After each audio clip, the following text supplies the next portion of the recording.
Yeah, Billy.Idol! Billy.Idol!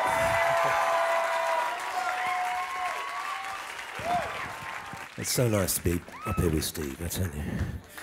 So fucking great.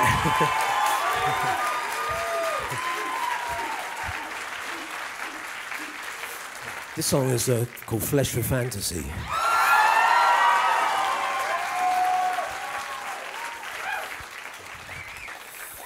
Yeah, this was a quite important song for us in terms of the Rebel Yell album. We started off writing this song as a flat out, the usual Billy Idol boom, boom, boom, boom. But then we started to get into that whole soul thing.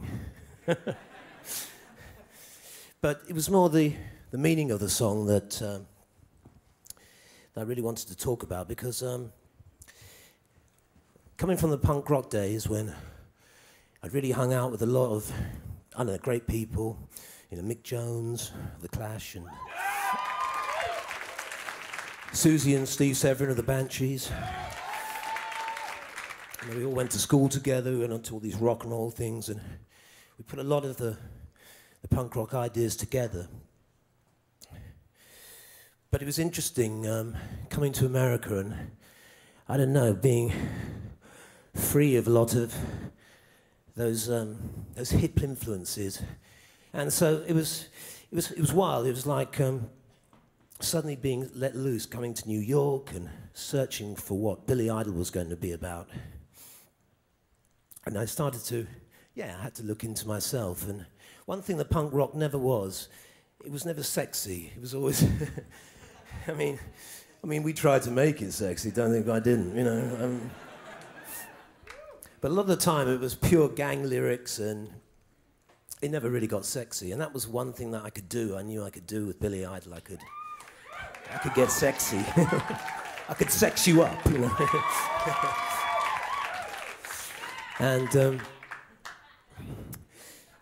around that time, I don't know, the world was changing. It was going from this kind of the small, hip, there's rules to follow, to breaking your own rules and taking the music and making it sexual. And that was what was fantastic. My image was able to change with it. It was rather incredible.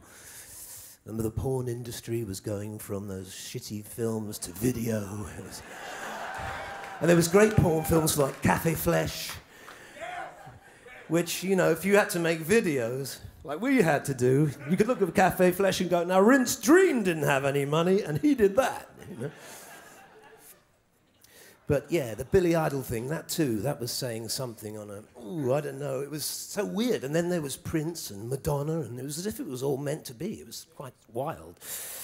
And then you just had to put that with everybody. I mean, Prince was one of the first people I saw who was, it was like, oh my God, here we go. This is the future. He was fantastic. He really was great. I mean, he used to just wear these. I even did it once in England. And I wore those rubber stockings and the jock strap, and I was really doing Prince really. But the BBC saw me and they went, "You're banned for life," because I did the rehearsal, completely in some other clothes, and I came out. And I could tell you the director was saying, "Get the camera away from his bollocks, for God's sake!" But Flesh of Fantasy, I actually got the title from Flesh or Fantasy. It was this Charles Boyer movie I saw, and I thought, Flesh or Fantasy? Shouldn't it be Flesh for Fantasy? That's what we're doing. And I think a lot of people agreed. I don't know if that made any sense at all. That make any sense? Yeah! Yeah! Yeah!